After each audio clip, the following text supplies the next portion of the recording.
Parfois, il y a des gens dans l'église, tu vois, en fait, tu n'es plus un pécheur, mais tu te considères comme un pécheur parce que tu n'as pas compris. Est-ce que vous savez que quand Paul donnait la loi d'avoir une seule femme pour être, par exemple, diacre dans l'église, c'est parce qu'il y avait des gens dans l'église qui avaient 3 femmes. Et c'était des chrétiens. C'était des personnes qui avaient accepté Jésus ayant 3 femmes. Tu vas dire à cette personne de jeter ses 3 femmes. Il faut comprendre le salut. Il y avait des hommes qui avaient 3 femmes. Et on opère les miracles, on fait une conférence et il vient et il accepte Jésus.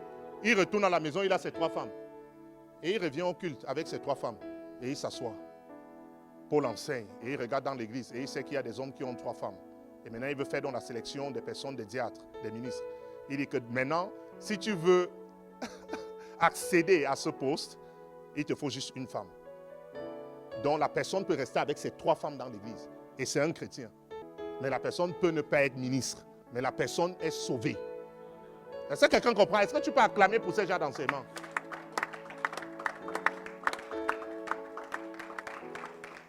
Donc il y avait des gens dans l'église qui avaient 4 femmes.